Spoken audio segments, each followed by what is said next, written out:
On lit chaque dimanche entre les lignes d'un débat d'actualité avec vous, Clément Viktorovitch. Bonjour. Bonjour.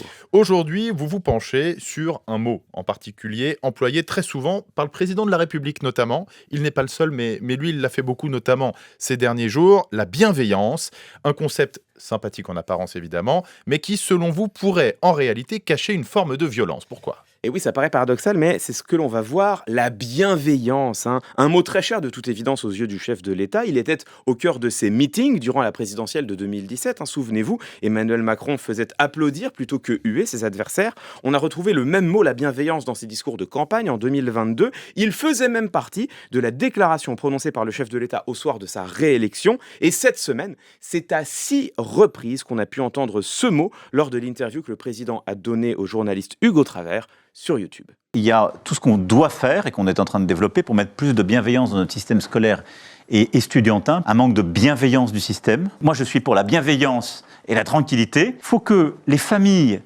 qui voulaient mettre la baya pour leurs filles, ou les jeunes filles qui voulaient la mettre, comprennent ce pourquoi on le fait. C'est respectueux, c'est bienveillant. On a besoin d'avoir une école plus bienveillante. Voilà, vous l'entendez, pour Emmanuel Macron, la bienveillance doit être partout. Bienveillance du gouvernement dans la politique éducative, bienveillance du système d'enseignement envers les élèves et les étudiants, bienveillance requise même de la part des familles sur les questions de laïcité. Si vous êtes là aujourd'hui, on imagine que c'est quand même pour lever un lièvre, Clément Viktorovitch. Qu'est-ce qui pose problème dans la bienveillance ? En quoi ce n'est pas que du positif ? Eh bien, en effet, c'est toute la question, parce que précisément, la bienveillance, on ne peut qu'y souscrire. Songez un instant à ces antonymes. Le contraire de la bienveillance, c'est la malveillance, la méchanceté, la cruauté, voire la haine et la perversité.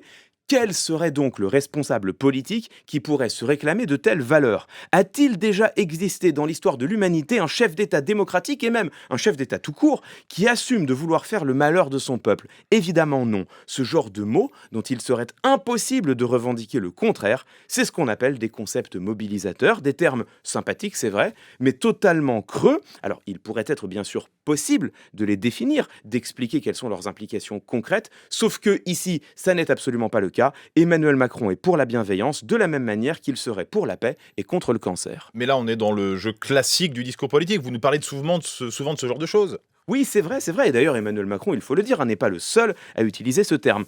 À ceci près qu'un concept peut n'avoir aucun fond politique tout en entraînant malgré tout des conséquences pratiques. En l'occurrence, s'abriter derrière la bienveillance, c'est sous-entendre que ceux qui s'opposent à vos décisions seraient, eux, agressifs ou violents. Ce n'est d'ailleurs pas un hasard si la mise en avant de ce terme provient initialement du monde du management. Prôner la bienveillance en entreprise, c'est avant tout un moyen de prévenir l'exercice du rapport de force pourtant naturel entre employés et employeurs, avec une réussite avérée. D'après un article paru dans le Harvard Business Review en juillet 2019, le management bienveillant est avant tout, je cite, un outil au service de la performance de l'entreprise.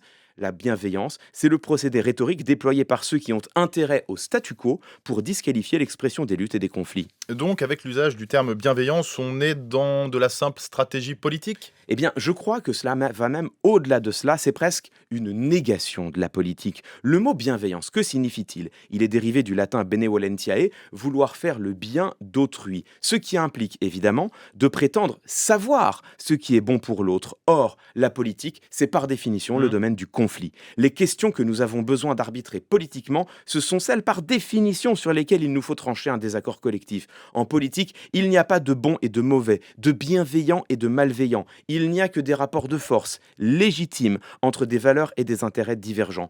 Enfermer ceux qui ne sont pas d'accord avec soi dans une injonction à la bienveillance, c'est paradoxalement une forme de violence. Bienveillance, forme de violence, est-ce que vous n'y allez pas un peu fort, Clément Viktorovitch ? Eh bien, écoutez, Jules, au contraire, je me trouve plutôt modéré. Écoutez ce que disait de tout cela Emmanuel Kant. Dans son essai Sur le lieu commun, il écrit, je le cite, « Un gouvernement qui serait fondé sur le principe de la bienveillance envers le peuple, tel celui du père envers ses enfants, où les individus seraient donc considérés comme des mineurs, incapables de décider ce qui leur est vraiment utile ou nuisible. Un tel gouvernement, nous dit Kant, est le plus grand despotisme que l'on puisse concevoir. » Les mots sont peut-être un peu forts, je le reconnais, mais nous pourrions toutefois nous en souvenir la prochaine fois qu'un responsable se revendique de la bienveillance. Votre regard, Clément Viktorovitch, sur l'actualité, sur des mots employés dans les discours politiques, c'est tous les dimanches, entre les lignes, à retrouver aussi sur franceinfo.fr.